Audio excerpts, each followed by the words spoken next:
Elon Musk and a group of investors offering now to pay nearly $100 billion for control of OpenAI, the maker of ChatGPT. In a post on X, OpenAI CEO Sam Altman said, "No, thank you, but we will buy Twitter for $9.74 billion if you want." Musk replied, "Swindler." Earlier this morning, Altman spoke to CNBC at the Artificial Intelligence Action Summit taking place in Paris. Here's what he had to say about all of it.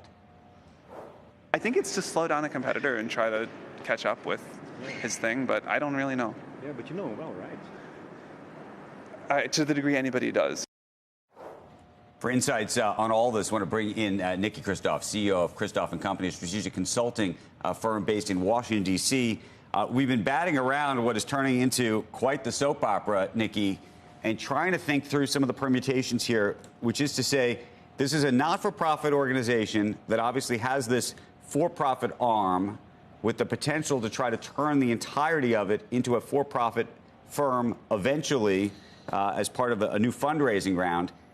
What are the fiduciary duties that the board of directors, which, by the way, I should mention, include people like Larry Summers, have in terms of either to the folks who've invested in OpenAI previously or to the mission, if you will, of the charter of the not-for-profit version of OpenAI?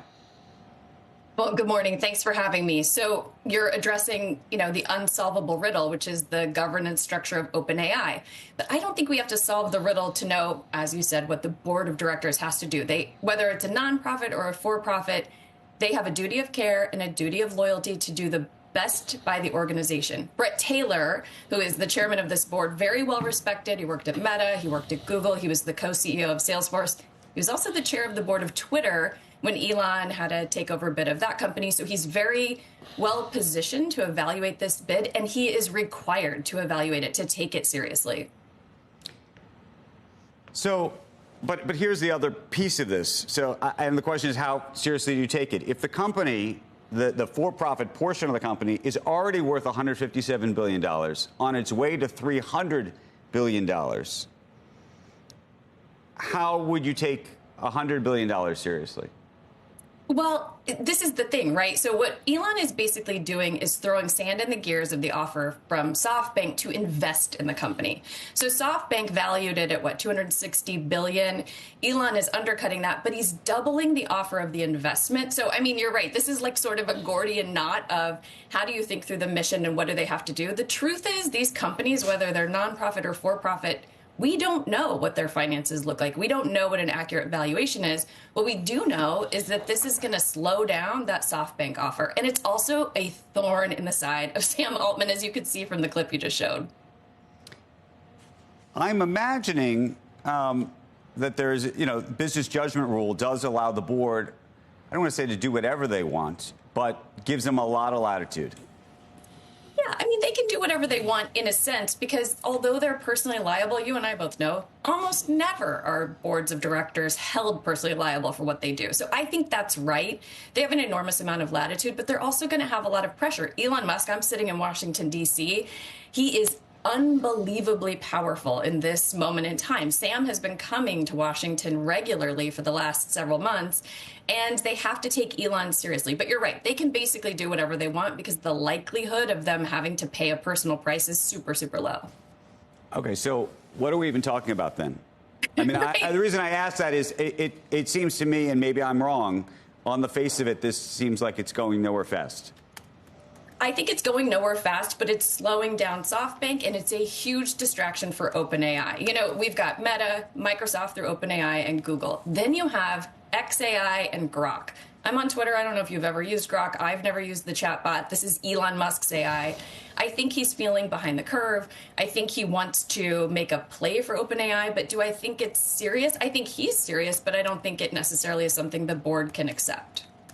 By the way, Grok is pretty good. We were actually just talking about during the break. Of the things that have come on, I mean, it's shocking how successful and just how good it is relative to how short a period of time he's been working on it. I wouldn't say it's necessarily at full-on ChatGPT level, but it's getting there shockingly quickly. Go ahead. One thing we don't know is how many people are using it, right? There's 600 million people on Twitter. How many people are using Grok? We don't know, but Elon knows. And so that could be rattling him. You know, OpenAI has 300 million weekly active users. So we don't know how many people, you know, I haven't used it. I'll probably try it after this, but we don't know those numbers. Elon does, and he could be a little bit rattled by that. Niki, finally, and we got to run. What do you think the motivation is, interestingly, of all the people who are trying, who have gone in on the bid with him?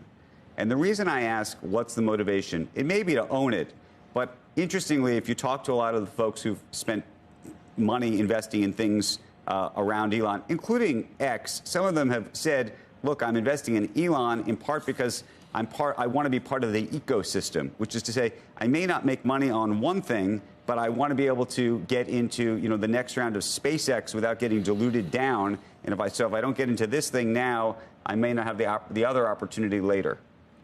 I think that's absolutely right. He's an ecosystem of companies that make a ton of money. He considers Tesla to be an AI company. He is in charge of SpaceX, and I think that's exactly right. Maybe they don't make money on this deal. Maybe this deal gets tossed out by Brett Taylor and Larry Summers and the rest of the board, but they are on Elon's good side, and that puts them in the catbird seat for other opportunities he's going to have. And again, you can't ignore his political position in Washington. He's going to have an awful lot of opportunities to make even more dough. So yes, that's what I think they're doing. I think you're right.